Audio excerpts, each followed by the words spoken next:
presenta www.vacasvolando.com. Management 2.0. Cultivando el nuevo arte de la gestión. Por Juan Carlos Lucas. Bueno, bienvenidos a Management 2.0, cultivando el nuevo arte de la gestión. Este es el podcast de Management que estamos lanzando hoy. La verdad que estoy muy contento con esto y con ganas de experimentar y aprender junto con ustedes. Quería contarles brevemente sobre mí. Yo soy Juan Carlos Lucas y quiero contarles algo sobre mí, algo sobre cuál fue el origen de esta idea de hacer el podcast. Mi digamos, derrotero arrancó mi vida profesional en el área de las ciencias duras. Yo soy químico, hice una carrera de investigador científico, pero en algún momento me pasó que me tuve que enfrentar con la necesidad de gestionar dirigir un grupo de 50 personas más o menos, que era un centro de investigación, y ahí me enfrenté con un desafío vinculado al management por primera vez. Y esta cuestión para mí era un desafío total. Yo venía trabajando y tenía muchas ganas de hacer innovación y hacer cosas para empresas, pero la verdad que mi formación no tenía mucho que ver con cómo lidiar con la gente y cómo ayudar a las empresas a hacer mejores negocios. Sucedió en esa época que me invitaron a hacer un MBA, con la idea de que para poder ayudar a las empresas hay que entender el mundo de las empresas, y finalmente me di cuenta que para ayudar a las empresas hay que liderar, y que mucho de eso tiene que ver más que con entender de tecnología o entender de negocios, entender cómo se mueven los seres humanos, cómo coordinan acciones los seres humanos. Y así fue que empecé a meterme en una línea de trabajo vinculada con una concepción particular del management y del liderazgo, vinculado con la capacidad de conversar, entender el management como una cosa que ocurre cuando las personas se comunican, una acción colectiva que ocurre cuando las personas se comunican. Bueno, eso me llevó a hacer muchas cosas y a trabajar como profesor, como consultor, y hace 3 años me llevó a plantearme una cuestión particular, que era, al aparecer este fenómeno de la Web 2.0 y teniendo yo una concepción del management y del liderazgo vinculado al hecho de conversar, me pareció natural que en el futuro estos dos mundos se vincularan fuertemente. O sea, la web se está transformando en un espacio de conversación, está haciendo crecer herramientas y escenarios para producir conversaciones entre personas, y me parecía que todas esas prácticas que emergían de alguna manera iban a impactar fuertemente en el management. Y me puse a escribir sobre eso, a investigar sobre eso, a leer, a dar conferencias, etc. Y un poco el motivo de este podcast, o el foco de este podcast, es pensar cómo se va a transformar el management y qué rol va a jugar todo este mundo de la web y las nuevas prácticas que algunos llaman de colaboración en la web van a impactar en el management. Y la idea es avanzar y es trabajar sobre distintos temas y conversar con un formato flexible, en el cual la idea es dar alguna idea en cada programa, contestar alguna pregunta, tener alguna pregunta rectora y tener un invitado con el cual conversar a partir de lo que esas preguntas disparen, o de esa temática dispare.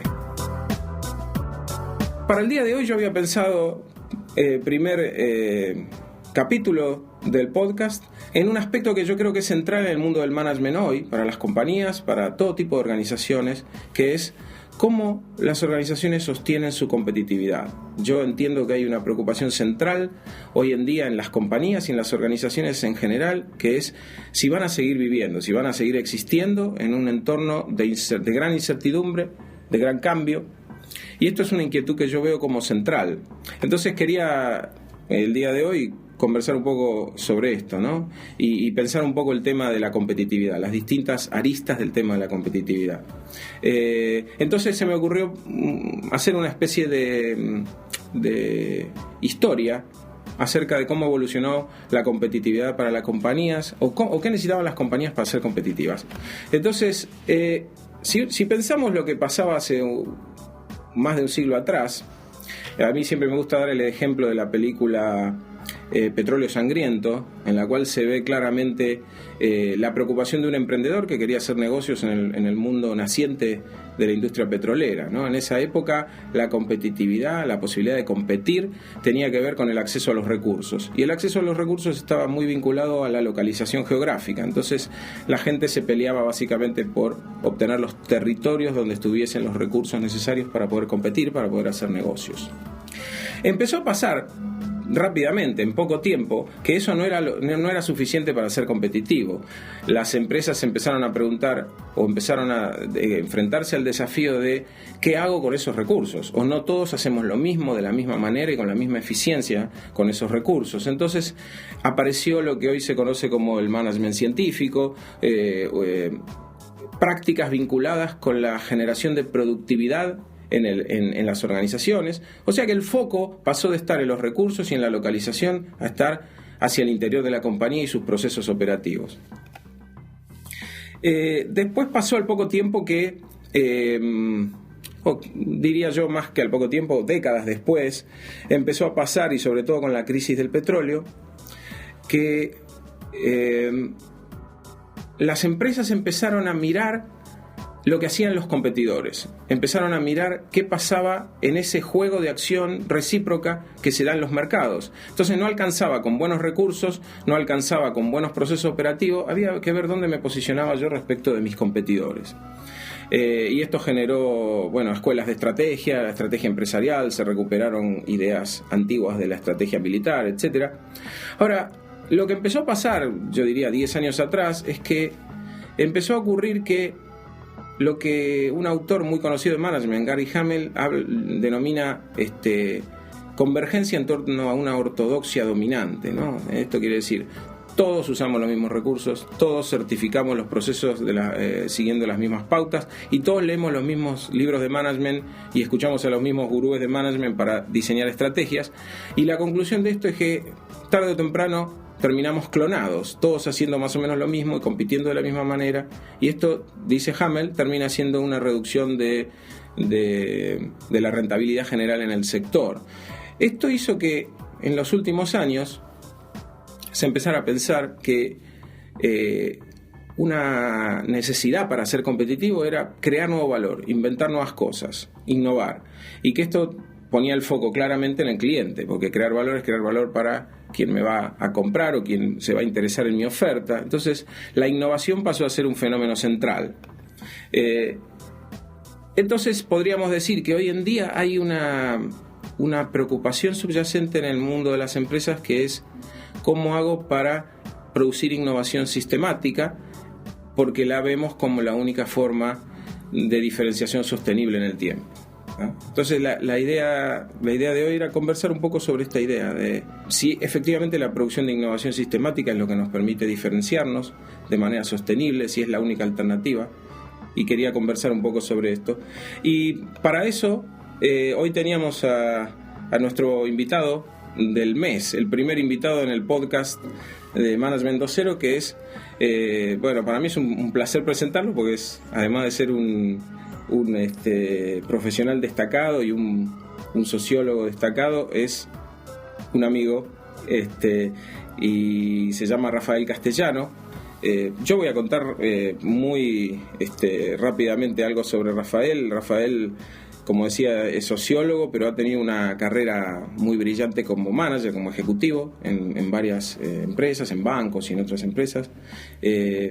Y después de esa etapa de manager, también tuvo una etapa bastante importante como consultor, que sigue hasta hoy en día, y también como autor, como escritor, y en los últimos 2 años como blogger también. Así que yo te quería dar la bienvenida, Rafael, y a partir de ahora conversar lo que nos dispare estas 2 o 3 ideas que yo planteé. Y te pregunto en principio si te parece que este tema de la competitividad es una preocupación. ¿A qué empresas les preocupa? ¿De qué manera les preocupa? ¿Te parece? Dale. Bueno, gracias, y exageraste un poco con la presentación. Pero no, mientras te escuchaba yo estaba tratando de pensar en que estabas narrando una historia de la competitividad, y eso remite, a mí por lo menos me estimula a pensar, esa historia me estimula a pensar de 2 maneras, ¿no? Una es como una historia cronológica, donde se han dado esas etapas de manera sucesiva. Primero esta etapa y después la otra, las que vos relataste, digamos, ¿no? Y la otra es como si en este momento, otra forma de pensar esa cronología, no es justamente no sucesivamente, como si en este momento todas esas etapas convivieran en el mundo, como si fuera un choque de civilizaciones, digamos. Al mismo tiempo está el dinosaurio, el hombre de Neandertal, está el hombre moderno, está el internauta, está el hombre abierto a las comunidades tecnológicas.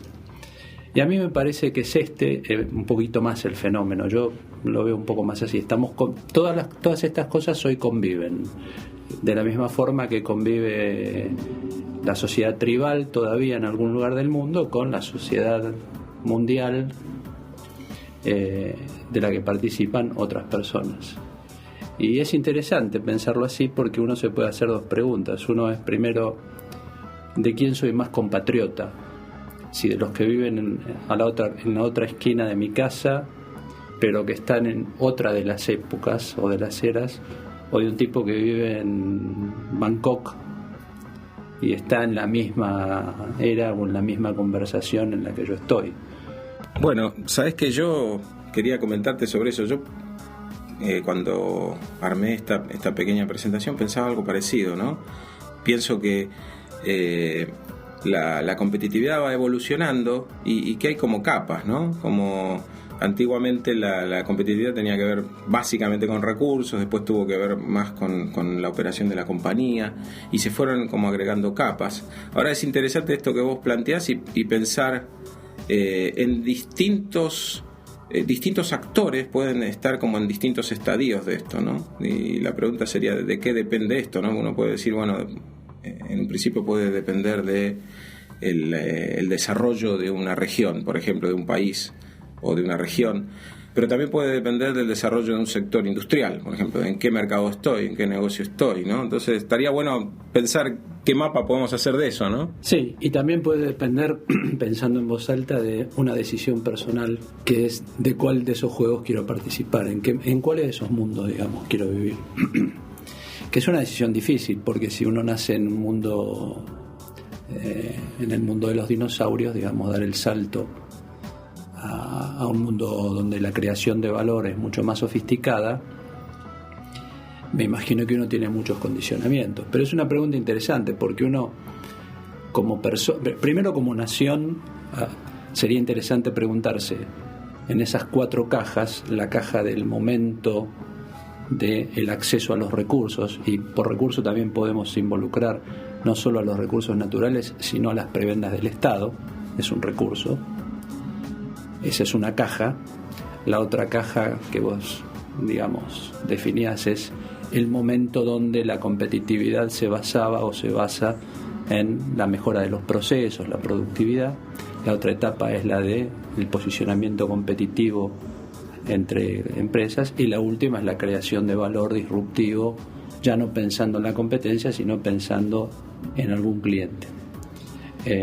Yo decía, una nación también se puede preguntar qué porcentaje de mis ciudadanos están en cada caja, y esa sería una medida del desarrollo también, ¿no? A mí me parece que Argentina, no tengo el dato, pero si me apurás con esa pregunta, yo diría que no somos un país desarrollado, no somos un país emergente. De hecho, no sé si vieron que en los últimos días nos sacaron de la categoría de país emergente. O sea, nos pusieron una categoría más abajo, pero no por el riesgo, sino por la evolución de ciertos indicadores.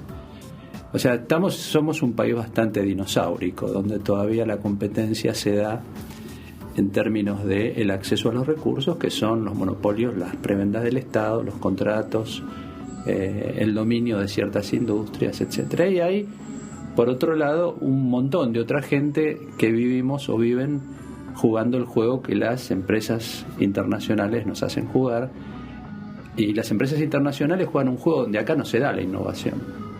La innovación se da en la casa matriz, acá se exprime todo lo que se puede comercialmente en el mercado. Se me ocurre una pregunta, y es que tiene que ver con una conversación que nosotros hemos tenido, creo que en los blogs, y es el tema o la idea esta de la maldición de los recursos naturales, ¿no? Si pensamos la competitividad del país, por ejemplo, de la Argentina, ¿no? Parecería que la Argentina en conjunto está recién en el primer estadio, compitiendo en base a que tiene un montón de recursos a la mano con los cuales posicionarse. Y la pregunta sería, ¿qué podríamos hacer? ¿O qué podría hacer la Argentina si quisiese posicionarse en el juego que hoy se está jugando en el mundo, que tiene que ver más con la innovación que con los recursos naturales, ¿no? Si hay políticas para hacer eso, si no las hay, si podría haberlas. Y en todo caso también, ¿qué ventaja tendría no haber pasado por todo el camino intermedio, ¿no? Algunos dicen, yo recordaba la otra vez el caso de Estonia, una ex república o ex miembro de la Unión Soviética, y ellos se posicionaron muy bien últimamente en un montón de ámbitos vinculados a la tecnología.